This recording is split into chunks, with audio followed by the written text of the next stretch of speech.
Muito bem, pessoal. Como sempre, gostaria que vocês escrevessem o nome e a turma nos comentários, para depois eu estar fazendo a chamada e verificando quem é que assistiu o vídeo. Dando continuidade à temática que a gente vem discutindo, né, desde a aula passada, que é sobre as plantas, né, hoje nós vamos falar sobre reprodução e desenvolvimento das angiospermas. Na aula anterior nós falamos sobre briófitas, pteridófitas, gimnospermas e angiospermas. Né? Agora nós vamos falar único e exclusivamente sobre as angiospermas. Vamos falar um pouquinho sobre a questão dos tecidos. Né? Plantas também têm tecidos, que são estruturas que reúnem diversas células. E há dois tipos básicos de tecido nas plantas. O meristemático, que tem origem no embrião, ou seja, desde que se desenvolve com a semente, e o permanente, que resultam de tecidos permanentes. Né? Então, nós temos esses dois tipos de tecido. Os tecidos meristemáticos, tecidos formados por célula com grande capacidade de divisão por mitose. Então, eles se dividem, fazem mitose sucessivamente. Os primários situa-se no ápice, ou seja, na ponta do caule, ramos e raiz, responsável pelo crescimento em comprimento. O secundário, tecido permanente que não perderam a capacidade de divisão, responsável pelo crescimento em diâmetro do caule da raiz. Aqui nós estamos mostrando um exemplo, né, do primário, né, que está no ápice, ou seja, na ponta da planta, e na raiz. Então ele permite que a planta cresça de comprimento. Né? Ela vai desenvolvendo tamanho tanto fora do solo quanto para dentro do solo. Então os tecidos primários têm essa responsabilidade. No secundário, ele vai fazer que o caule engrosse, né? Porque se a planta ficar muito grande e continuar fina, ela tem o risco de se quebrar. Então o engrossamento do caule é responsabilidade do tecido secundário. Tecido permanentes. Protegem a planta contra a perda de água e contra agentes externos. Né? Quem são esses agentes externos? Pode ser um animal, pode ser o vento. Né? Todos esses agentes podem levar água, levar a planta a se desidratar e morrer. Aí nós temos como exemplo esse tipo de tecido a epiderme, estômatos, acúleo, pelos e escamas. Então, epiderme, essa regiãozinha externa sobre a casca que protege da perda de água. Tecidos parenquimáticos. Realiza a fotossíntese ou armazenamento de diversos tipos de substâncias. Então, são tecidos importantíssimos para a nutrição da planta. Tecido de sustentação. Constitui uma espécie de esqueleto. E tecidos vasculares, tecidos responsáveis pelo transporte de substância dentro das plantas.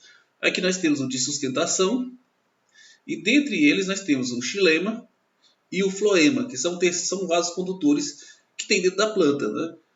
O xilema é responsável por retirar a água, sais minerais do solo e conduzir até as folhas, e o floema para distribuir, né, a seiva elaborada, ou seja, a glicose produzida pelas folhas, para toda a planta.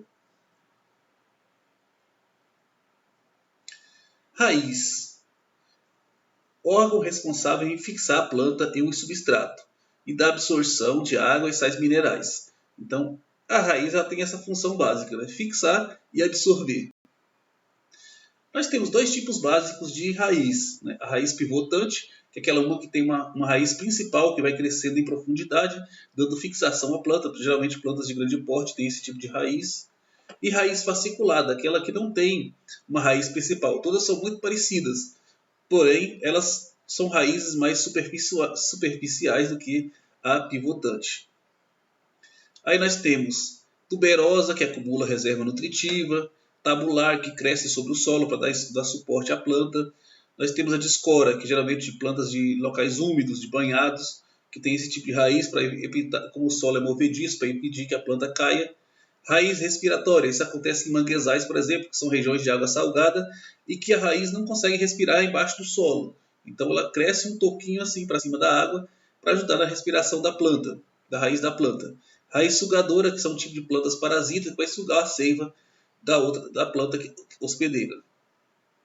A raiz aérea, que é aquelas plantas epífitas que usam a outra como escora, né? Como elas são muito pequenas, se ela ficar no solo, ela não consegue absorver a luz solar. Então, nessa altura, ela consegue absorver a luz solar sem prejudicar a planta. Então, ela utiliza apenas como escora. E nós temos a estranguladora, que é aquela uma que vai crescendo sobre outra planta e vai apertando a planta até matá-la. Aqui nós temos uma diversidade de raízes, só para a gente ter uma noção de como é que são diversos os tipos de raízes de acordo com o tipo de planta. Caule. Sustenta as folhas, flores e frutos, além de conduzir a seiva. Então ela tem essa função básica: sustentar e conduzir seiva. Caules aéreos, ou seja, aqueles caules que estão sobre a terra.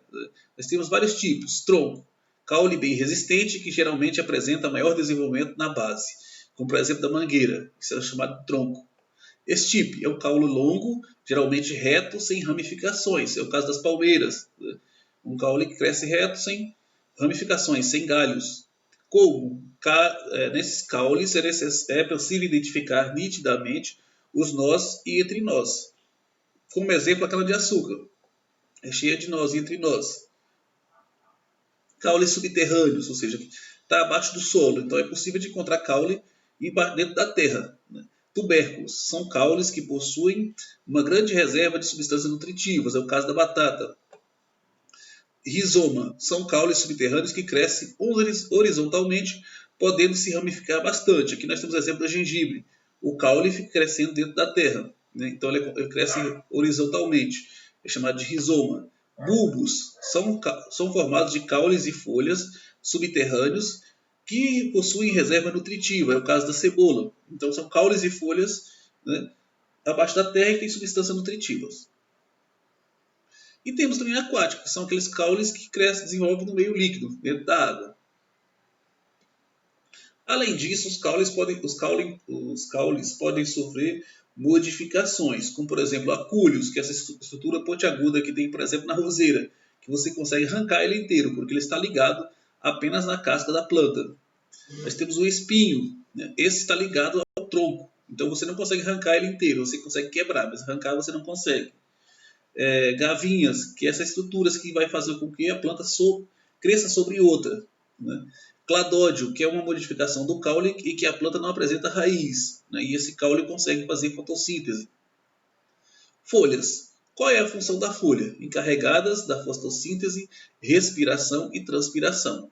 Produz os nutrientes, respira e elimina a água. As folhas elas são muito variadas, ela tem diversos formatos. Então, aqui nós temos algumas imagens exemplificando esses tipos de folha que a gente pode encontrar na natureza. Né? A gente vai falar sobre cada uma delas, que são muitas. Né? Tem mais esse outro modelo, então as folhas podem ter um formato bem diversificado. Flor, órgão de reprodução das angiospermas. Aqui nós temos um exemplo de uma flor hermafrodita, ou seja, ela tem os gametas masculino e feminino. Então, os estames, também chamados de androceu, que compõem a antera, que é essa estruturinha onde elimina o pólen, e o filete, que é essa haste que fixa a parte masculina na flor. A parte feminina, também chamado de carpelo ou gineceu, ele é formado de estilete, que é essa estrutura aqui, e mais o ovário. É claro que tem outras estruturas acessórias na estrutura reprodutiva da flor, que é a pétala, sépala, né, receptáculo. Então, são algumas das estruturas que a gente encontra, né, na parte reprodutiva das angiospermas. As flores elas podem ser de declínio unissexual, pode ser feminina, como esse exemplo aqui, que só tem um gameta, só tem estrutura feminina de reprodutiva, ou masculina, como essa aqui, que só tem as estruturas masculinas para liberar o pólen, e elas podem ser hermafroditas, tem os dois sexos, gameta masculino e gameta feminino. Então, as plantas elas podem ter esses três tipos de flores, né? Masculina separada da feminina, ou as duas juntas. Aqui nós temos o exemplo de uma flor feminina, ou seja, que tem apenas a parte feminina, e aqui nós temos o exemplo de uma planta que tem masculino e feminino, tudo na mesma flor. As plantas elas podem também ter quantidade diferenciada de pétalas, elas podem ter 2 pétalas, pode ter 3 pétalas ou seu múltiplo, pode ter 4 pétalas ou seu múltiplo, né? Como é esse exemplo aqui da pentâmera, então, que tem 5, pode ter 5 ou pode ter seu múltiplo também. Então, são as formas de estrutura da flor e a sua quantidade de pétalas. O fruto. Após a fecundação, o ovário se transforma em fruto. Então, aquela estrutura que nós temos aqui na flor, deixa eu voltar aqui.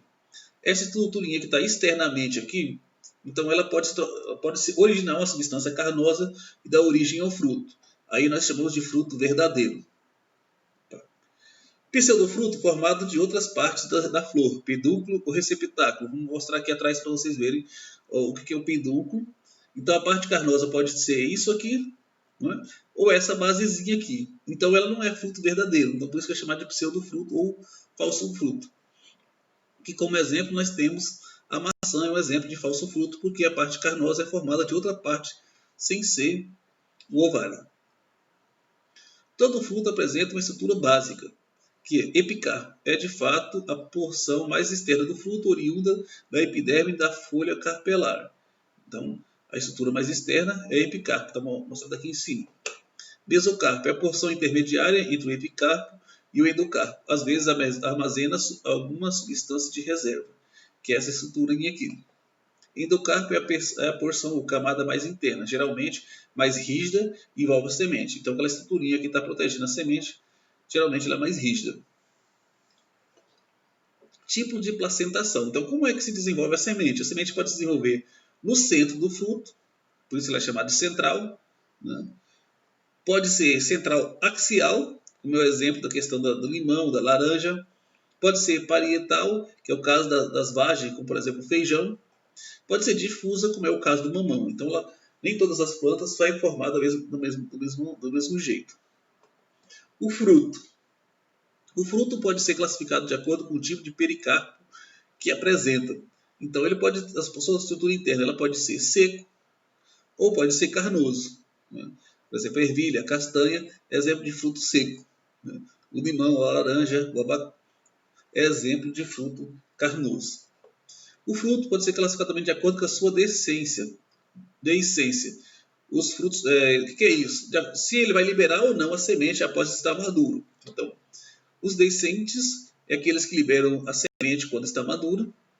O indecente é aqueles que não liberam a semente depois de maduro. Então, tem plantinha que quando o fruto está maduro, ele libera a semente para ser germinado. Outras não fazem isso. O fruto pode ser classificado de acordo com o número de semente que apresenta. Monospérmicos, ou seja, tem uma semente, que é o caso do pêssego, do abacate, como não tem uma figurinha do abacate aqui. Polispérmicos é o caso daqueles que tem várias sementes. É o caso, por exemplo, da imagem aqui nós temos um limão, melão. Né? Melão, o limão também é um exemplo de fruto que tem várias sementes. As sementes, elas também não são iguais, elas podem ser diversas, como está mostrando nessa fotografia aqui. Nós temos alpiche, aveia. Então são várias sementes, várias plantas, e cada uma tem um formato diferente de acordo com o meio de dispersão que ela está precisando ser dispersa. Né? A reprodução.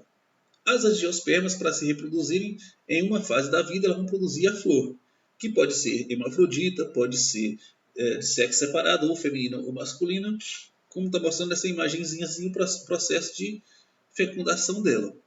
A fecundação, ou seja, o ato de levar o gameta masculino, que é o pólen, até a parte feminina, pode acontecer de várias formas.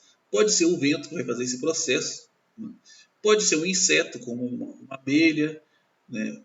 Pode ser uma ave, como ornitologia, que é no caso do ornitofilia, que é o caso do beija-flor, entomofilia, o caso de um inseto, quiropterofilia, que é o caso de morcegos, especialmente morcegos que gostam de néctar, hidrofilia, quando é a água que ajuda nesse processo, e artificial, que é o homem. O homem pode fazer isso se essa planta tiver algum valor para ele. Então ele pode fazer esse processo de polinização também. Semente.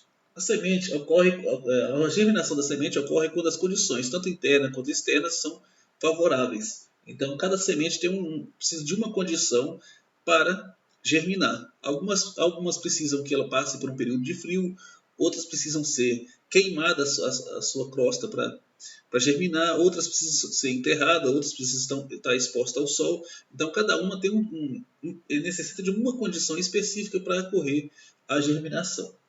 Então, para essa temática, eu gostaria que vocês dessem uma lida da página 85 a 102, que está falando esse conteúdo relacionado à reprodução e desenvolvimento das angiospermas.